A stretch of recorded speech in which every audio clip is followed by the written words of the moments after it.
Welcome to this free immigration help channel. Today is July 11th, 2023, and we are getting into the volume 136 of me answering your immigration related questions. As you can see, I have all your comments pulled up in front of me for today.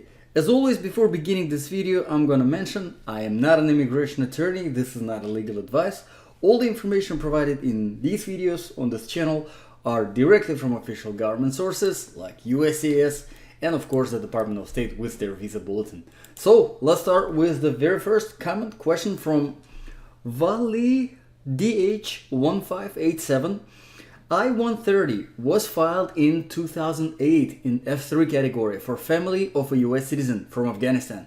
After almost 15 years wait, priority date has already reached, which is 22nd December 2008, and also they documentarily are qualified as well. Excellent. A few months ago, parole was also applied for the family. Now tell me which of this option should be chosen, going through parole or normal I-130 petition, which is under process since 15 years. Which one has more benefits? Wow, thank you very much for this question. That's a very, very good question. So I would say parole, it's good that it was applied. It's fantastic. It actually makes it much better and much easier on the situation. And I mean, honestly, after 15 years of waiting, you deserve the process to be, to go as fast as possible, because so much has been, so much time already passed. So what I would recommend to do is take advantage of the parole. Obviously, absolutely, come into the United States. There is really no point to wait for the I-130 petition to be processed and for the interview to be scheduled. I mean, the I-130 was already processed. You're already documentarily qualified. The only thing that's left is the medical examination and the interview. But the thing is, yes, it is almost current, but again, we don't know what is going to happen on the next visa bulletin, because next visa bulletin, things might not move on the next visa bulletin, like they did not move at all in, I think it was either June or May visa bulletin, where there was absolutely no movement. That is very possible. So definitely wait for the I-130 to be, for the whole family reunification to be processed. But instead of waiting outside of the United States, you can wait for the process while being in the United States. So the only thing you would have to do is, once you come into the United States on the parole, you would have to update the NVC using the public inquiry form, letting them know that you are actually in the United States on the parole, and then you will be, going through your adjustment of status from the United States of America, instead of waiting outside. Because, well, yes, it's almost current. Even if it becomes current, in the next, say, few months, you still have the administrative processing waiting for the interview to be scheduled. So regardless, whenever the immigrant visa becomes current, you still have probably at least 6 months for the interview to be scheduled, because most of the times after the immigrant visa is available, it takes about 6 months in most of the cases for the interview to be, the interview is scheduled pretty quick, but you still wait because the interviews are usually scheduled that far out. At least few months, sometimes 6 months. In some of the cases I've seen on this channel, it can take up a year. So instead of waiting all of this time outside of the United States, because you can take advantage of the parole, you might as well come in here and then finish up the family reunification from here.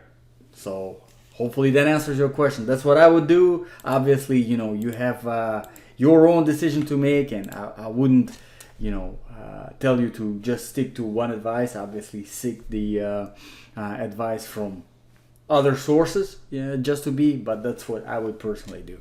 Okay, moving further to the next question from Mira Rugbeer 6690. And Mira, thank you very much for being publicly subscribed to this channel. Really appreciate it. Hi, can a petitioner apply for the parole that those countries got for a beneficiary? Thanks. Yes, absolutely. So that goes kind of hand in hand with the comment right above. Yes, absolutely. If you have the family reunification petition in process and you're waiting, whichever stage of the process it is, it doesn't really matter.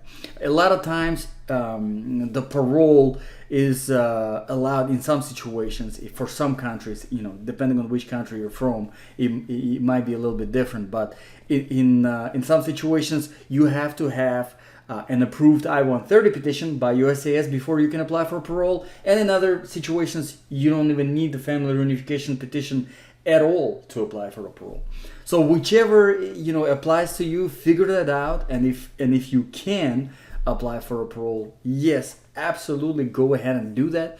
And really, it makes it so much better because you have your family here with you waiting for the family reunification petition to the whole process to complete, instead of you guys being separated. So if you can, yes, absolutely do that.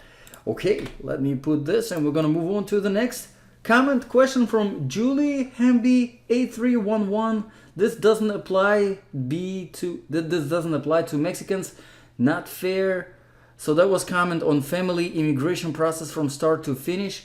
Actually, Julie, it does apply to Mexicans, people from Mexico, Mexican nationals, family reunification. The only thing that whenever it comes to family preference categories, Mexico, they have a separate chargeability area, and that's one of the chargeability areas that takes the longest. And yes, I agree, absolutely, it is not fair, because I have neighbors who are Mexican, and they have a couple of petitions that they have been waiting on for, years, not 10 years, not 50, 20 years they've been waiting for on the petition.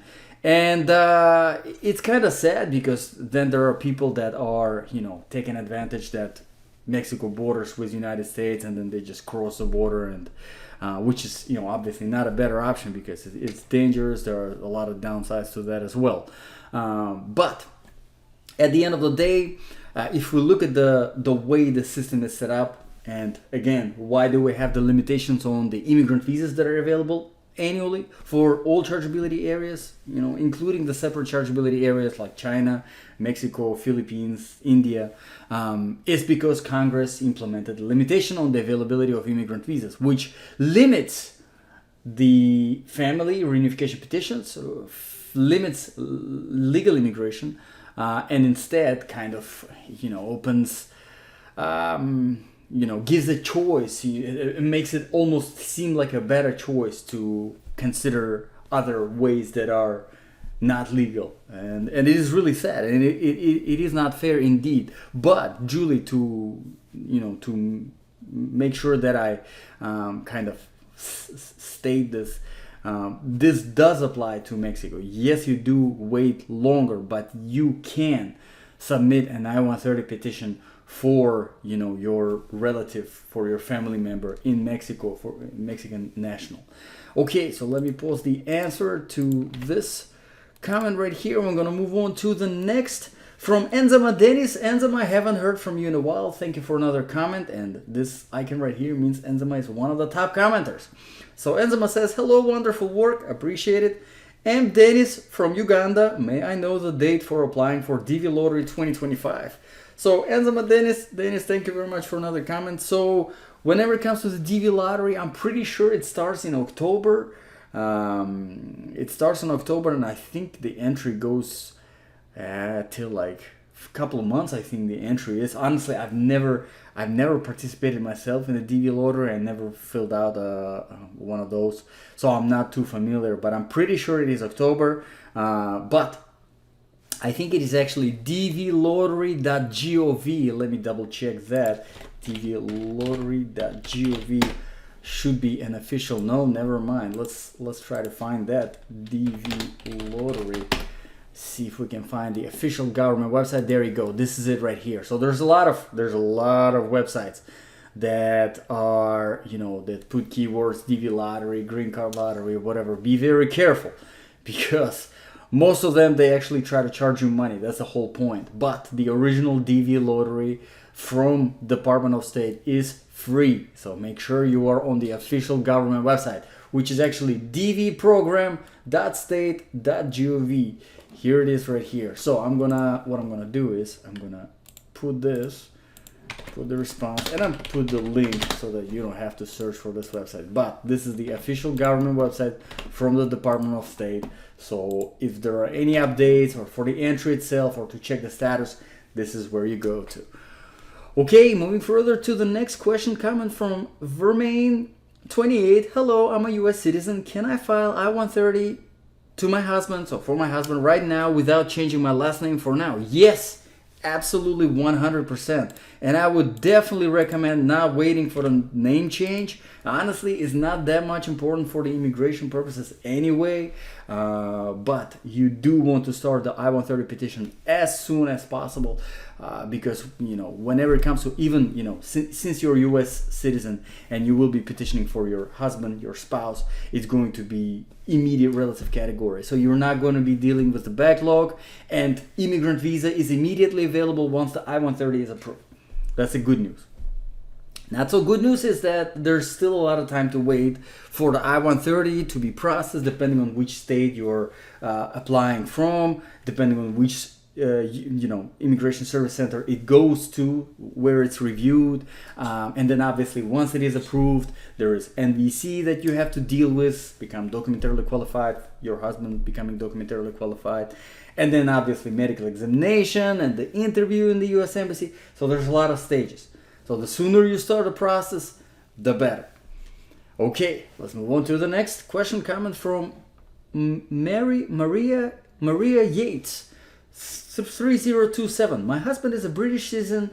I'm an American citizen. We are going to start the I-130 petition, and I recently found out I will need surgery that requires 6-8 week recovery. Is there a waiver program or some way to get him here sooner than 12 to 18 months? Maria, thank you very much for your question. I hope the surgery goes well, and I wish you speedy recovery once it goes through. Hopefully everything will be good.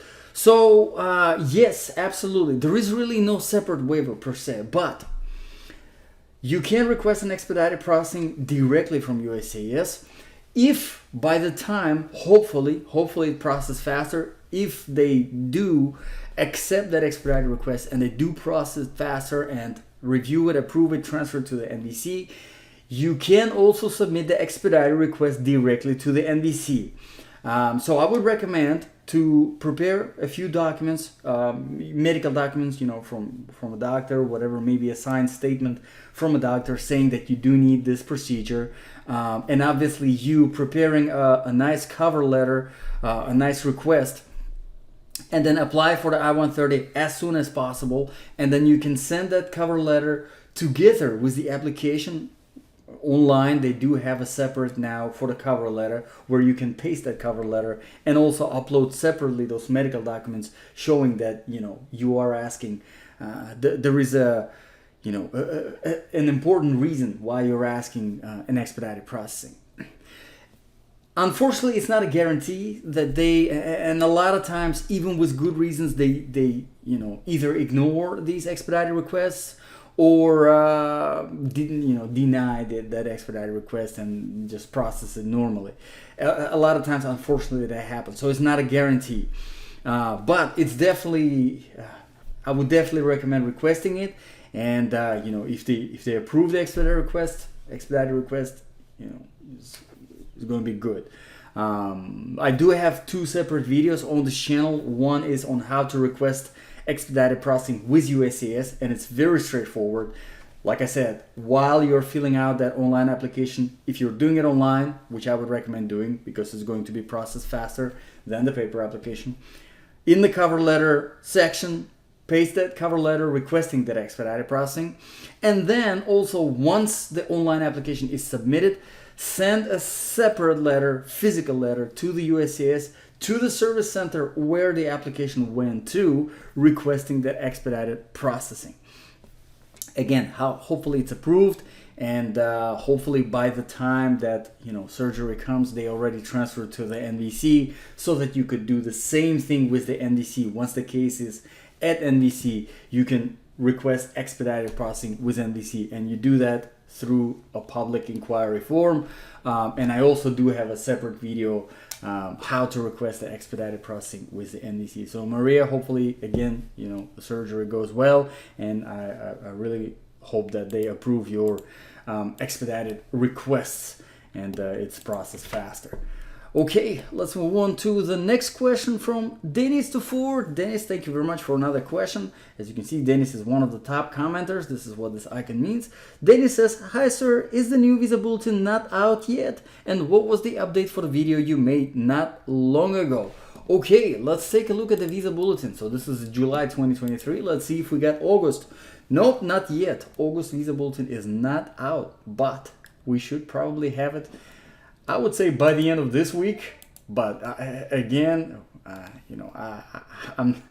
I don't deal directly with the Department of State. The only thing that I can tell you from the Department of State is what they post on the website. So once it comes out, same day, maybe next day, I will make a video discussing what changed on the new visa bulletin, comparing it to the previous one. So whoever's watching, if you're not subscribed yet and you're interested, make sure to subscribe. And also regarding the update video, I think you are referring to the July 2023 U.S. immigration news. So basically, a couple of things. There is one topic there discussing the visa bulletin, but it was for the employment-based, for India specifically. But if you're interested to know why there is a backlog, why it keeps on accumulating, and what happens when there's too many applications compared to the amount of immigrant visas available annually, check that video out. And then also there is some good news for some of the countries regarding the parole that was recently implemented by the Department of Homeland Security. So yes, that's really it, Dennis. That's a quick update for you, quick overview.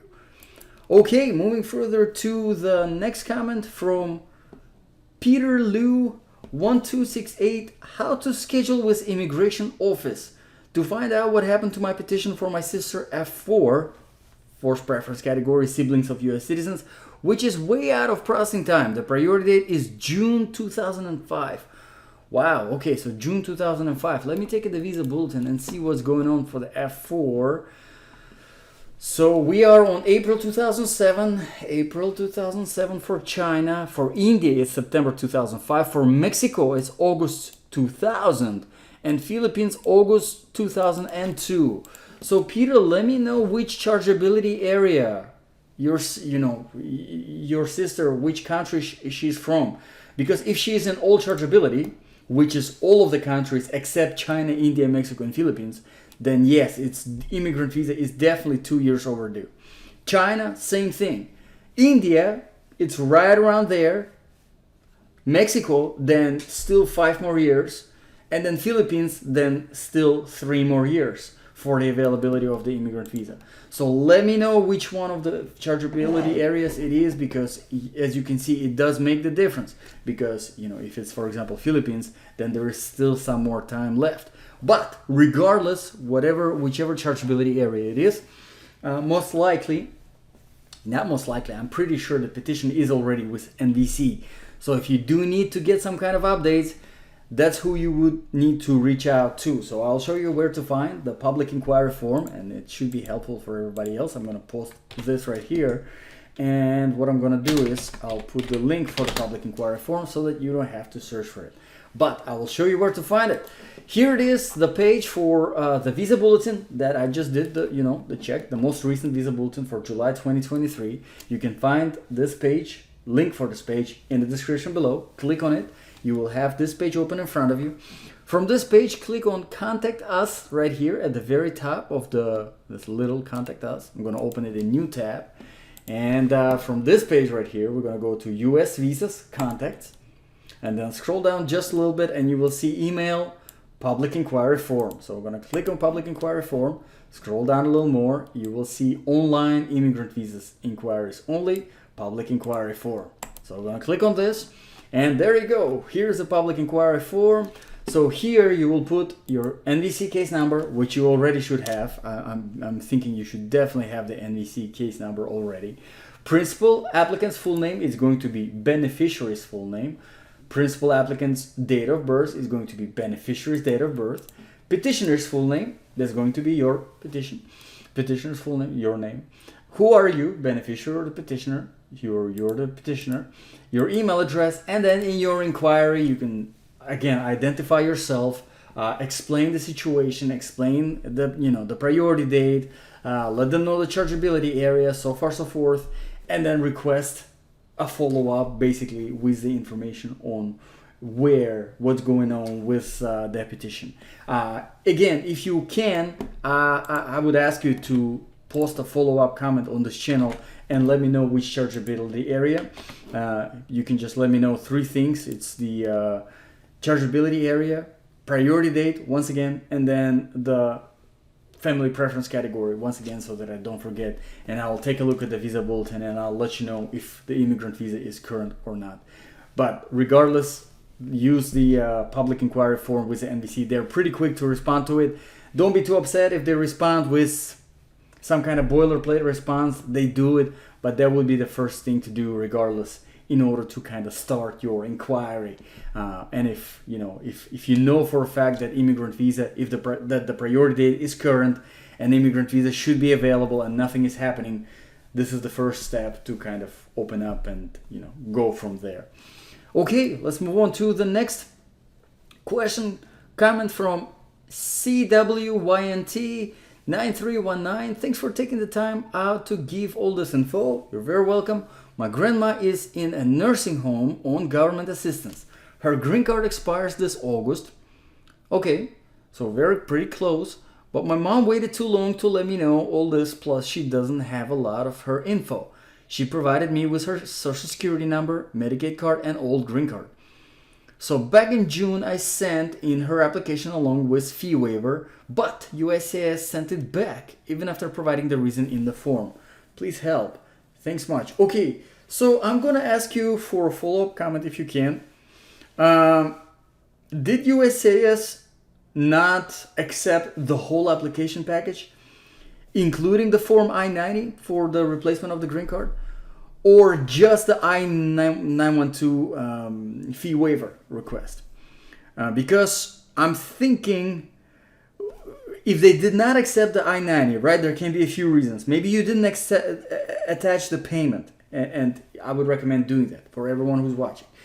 If you are submitting the I-912, the fee waiver request, and you want your application to be accepted for sure, if there is no payment that is attached with the application package, and your I-912 is not approved, and they say, no, you cannot request the fee waiver, they will send you the whole application package back. So that's why you do need to attach the payment. If they approve the I-912, the fee waiver, then they don't charge you. If they don't approve the I-912, then they do charge you for the application, but at least your application is accepted and you're not wasting time back and forth. Okay, so here's my recommendation, because you're really, really close. If your green card is expiring in August, you have less than a month till August. So we're gonna go to USCIS, we're gonna go to Forms. This is the official government website for U.S. Citizenship and Immigration Services. You can find the link in the description below. Go to all forms, and I think this application, it is available online. So this is what I would highly recommend doing. Because they did not accept the I-912, the fee waiver, I would recommend filing the form online and actually paying online, so that it is submitted immediately and your grandma doesn't lose her permanent residence. So I would definitely recommend doing it as soon as possible. But that's, I think, what most likely happened. They did not accept the I-90 because you sent a fee waiver request and you didn't attach the payment. That's what I suspect, but if the situation is different, let me know. The only thing that I would ask is make sure you're not responding to my comment within your comment, because then I don't get the notification for it. Please submit it as a separate comment, and you can comment under this video or under any of the videos on this channel, and I will see it on this wall, and hopefully you will be able to resolve it as soon as possible. Okay, let's move on to the next question. Comment from, again, Denise 24958. Hi sir, those waiting for the portal to open to us, what does it say? And also for us to be documentarily qualified, also what does they say to us? Okay, Denise, so whenever it comes to people that are, depending on, I don't remember which family preference category you're in, but you want to be looking at the graph B. If your portal is still closed, if you're not documentarily qualified yet, then you're looking at the graph B on the visa bulletin. So for F1, priority date September 17 right now. F2As are current. F2B January 2017, F3 March 2010, and then F4 is March 2008. These are the priority dates that are becoming current on the graph B, so the NVC portal is opening up to people with those priority dates. Again, we're going to see the updated numbers in just a little bit on August 2023 visa bulletin. So stay tuned for that one. Hopefully it will come out soon. I'm thinking it will be by the end of this week, but we will see. Okay, moving further to the next question coming from Epoli Masango 2441. Greetings, sir. I am happy for all what you're doing. More grace and God bless you. Thank you very much. I appreciate it. God bless you. My elder sister filed for me since 2009. So please, when am I expecting my visa interview? It is F4 case. Thanks. So again, depending on which chargeability area it is, it might be different. So if you're 2009, we're looking at the graph, to see the full length of the backlog. When the immigrant visa becomes available, we're going to be looking at the graph A. So if you're in all chargeability area, then you're looking roughly another 2 years, because right now it's April 2007 and you are in 2009. If you're from China, 2 years. From India, then you're looking at 4 years. Mexico, then you're looking roughly at another 9 years. And then from Philippines, you're looking at another 7 years. So let me know which chargeability area you're from. Again, in a separate comment, let me know the family preference category and also the priority date so that I don't forget. But these are 3 things that I need to give out the rough estimates. Okay, moving further to the next question. Comment from Eileen Dale 4578. America immigrants not fast. Yes, unfortunately, whenever it comes to I-130, like we've been discussing in this video, it isn't fast when you're in a family, one of the family preference categories, because you are dealing with the backlog. And again, the reason why there is a backlog on these immigrant visas is because there is less immigrant visas that are available each year, that are being issued each year, than there is applications. So each year, the backlog on these immigrant visas keeps on growing. So it keeps on getting worse. And the reason for that is because Congress implemented the cap. So there's a limited number of immigrant visas each year. And that's really why we're dealing with this now. Okay, moving further to the next comment, question from the Stephen B 1988. The Stephen B, thank you very much for being publicly subscribed to this channel. Really appreciate it. So Stephen says, hello, thanks for the help you provide. I have watched many of your videos and have never heard you mention your name. I would appreciate knowing you by your name. Thanks. Stephen, thank you. My name is Farouk. So I really appreciate you being subscribed to this channel and watching my videos too. I hope they are helpful, and I hope they're helpful for everyone. Okay, moving further to the next question, comment from Calebnik Quarte 2867. Does the processing of IR2 visa for immediate relative normally take a long time? Good question. Thank you very much for asking. So it really depends. Depends on a lot of things, unfortunately. First of all, it depends on which state the petition is filed to, because depending on which state the petition is filed to is which processing service center the petition goes to. And if we look at the processing times on USCIS website, you will see that for Texas it's different. The service center in Texas takes a certain amount of time. Service center in California takes different amount of time. In Nebraska takes different amount of time. So it's really hard to so depending on which service center it is. Also, obviously, once the I-130 petition is approved, it is transferred to the NVC. And then there's a whole new process over there with becoming documentarily qualified. Once it is documentarily qualified, it is transferred then to the U.S. Embassy. And depending on which country the U.S. Embassy is in and how busy it is, For example, in Islamabad, U.S. Embassy is really, really busy. In Kingston, the U.S. Embassy seems to be pretty busy. So people in those countries, people in Jamaica, people in Pakistan, they are waiting longer for their interviews to be scheduled compared to some people, for example, in countries where U.S. embassies are not that busy because there's not that much of the, immigration, immigration numbers in general. So it really depends on, there's a lot of factors. In general, though, I would say for an immediate relative, I would say roughly allow about 1.5 to 2 years. If it's 1.5 years, great. If it's 2 years, it's okay. It's a long time, but it's okay. Because you're looking at least about close to a year for I-130 processing. It might be faster. A lot of times it is faster. A lot of times it's like 9 months can take. But still, allow for a year.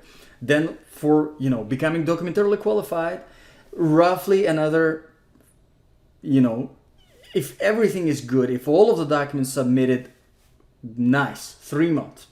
If there is some kind of back and forth, you're looking at about 6 months at least. So that's already, you're looking at like 1.5 years.